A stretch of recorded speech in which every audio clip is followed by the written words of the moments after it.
Los hermanos Karamazov, por Fyodor Dostoyevsky, parte 13.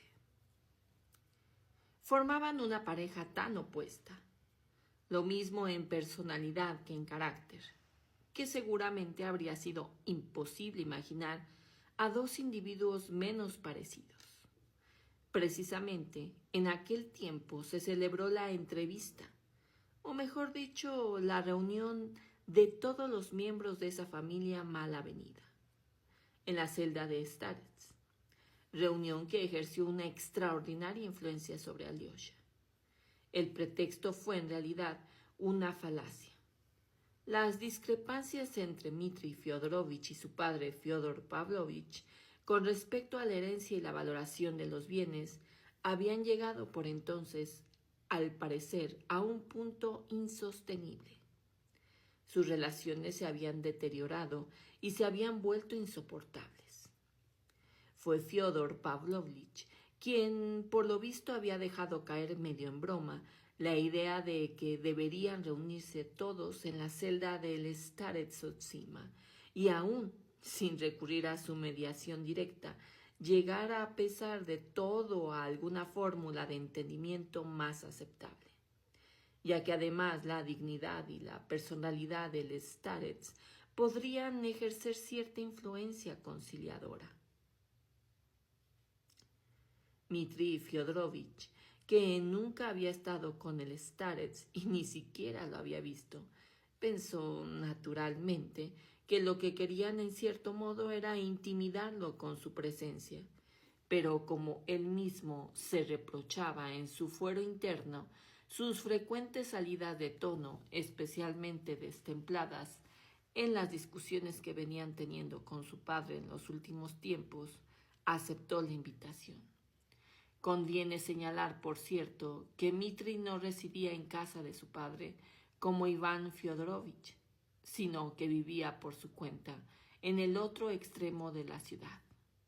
Se dio la circunstancia de que Piotr Alexandrovich Miusov, que se encontraba por aquel entonces entre nosotros, secundó con particular entusiasmo la idea de Fyodor Pavlovich. Aquel liberal de los años 45, libre pensador y ateo, ya fuera por aburrimiento, ya por frívolo afán de diversión, desempeñó un papel excepcional en este asunto. De pronto sintió deseos de ver el monasterio y conocer al santo. En vista de que continuaban sus viejos litigios con el monasterio y aún se arrastraba el pleito relativo al deslinde de sus respectivas propiedades, así como ciertos derechos de tal en el bosque y de pesca en el río, y esa clase de cosas, se apresuró a declarar, valiéndose de ese pretexto, que él también desearía llegar a un acuerdo con el padre igúmeno. ¿No sería posible poner fin de forma amistosa a sus diferencias? Como es natural, a un visitante con tan nobles intenciones podría recibirlo en el monasterio más atentamente, con más deferencia que a un simple curioso. Es posible que, en virtud de todas estas consideraciones en el monasterio, procurara apremiar al Starets enfermo, que en los últimos tiempos apenas abandonaba su celda, y hasta se negaba a recibir, a causa de su enfermedad, a los visitantes habituales. En definitiva, el Starets dio su consentimiento y se señaló una fecha. ¿Quién me puso por juez o partidor sobre vosotros?, se limitó a decirle a Alyosha con una sonrisa. Al enterarse de la entrevista, Alyosha se sintió muy confuso. Si había alguien entre los litigantes, entre quienes participaban en la disputa, que pudiera tomarse en serio aquella reunión, ese era sin duda su hermano Dmitri, y solo él. Los demás acudirían con propósitos frívolos y hasta puede que ofensivos para el Starets. Así era como lo veía Alyosha. Su hermano Iván y Miusov irían movidos por la curiosidad, acaso de lo más afia, y su padre, probablemente en busca de alguna escena chusca y teatral. Ay, Alyosha, Aunque no decía nada, ya conocía bastante a fondo a su padre. Esperó e insistió en que este muchacho no era ni mucho menos tan ingenuo como se creía. Esperó con angustia la llegada del día señalado. Indudablemente deseaba de todo corazón que todas aquellas desavenencias familiares se zanjaran de un modo u otro. No obstante, estaba aún más inquieto por el Starets. Temblaba pensando en él, en su fama. Temía las posibles ofensas, especialmente las burlas sutiles y corteses de Miusuf y las orgullosas reticencias del doctor Iván. Así se imaginaba él el encuentro. Quiso incluso correr el riesgo de prevenir al Starets, de comentarle algo acerca de las personas que podían presentarse, pero después de pensárselo no dijo nada. Tan solo la víspera del día señalado hizo saber a Mitri, a través de un conocido, que lo quería mucho y que esperaba de él que cumpliera lo prometido. Mitri se quedó pensativo, pues era incapaz de recordar que le hubiera prometido nada. Se limitó a responderle por carta, asegurando que intentaría con todas sus fuerzas dominarse y evitar una bajeza, y que aunque respetaba profundamente al Starets y su hermano Iván, estaba convencido de que o bien se le había tendido una trampa o se trataba de una comedia indigna.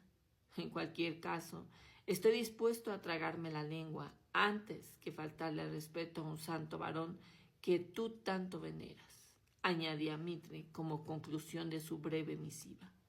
Alyosha no se sintió excesivamente aliviado. Libro segundo.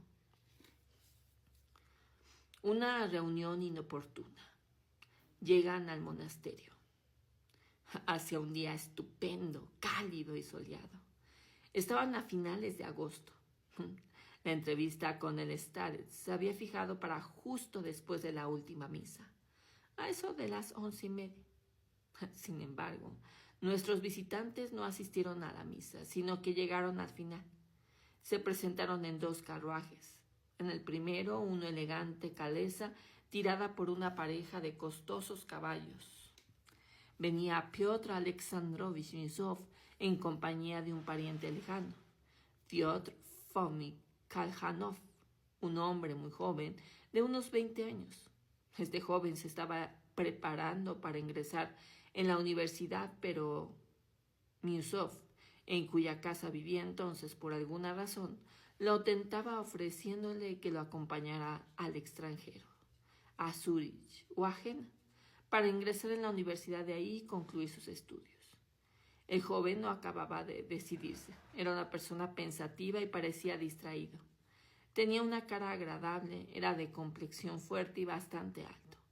En su mirada se advertía a veces una extraña inmovilidad, como les pasa a todas las personas muy distraídas. De vez en cuando te miraba fija y largamente, sin verte en absoluto. Era callado y un tanto desmañado, pero a veces, eso sí, únicamente cuando estaba a solas con la otra persona, se volvía de pronto extraordinariamente locuaz. Impulso risueño y se reía a saber de qué. Pero aquella repentina animación se le pasaba con la misma rapidez con que le venía. Iba siempre bien vestido, hasta con alguna distinción. Disfrutaba ya de cierta independencia económica y esperaba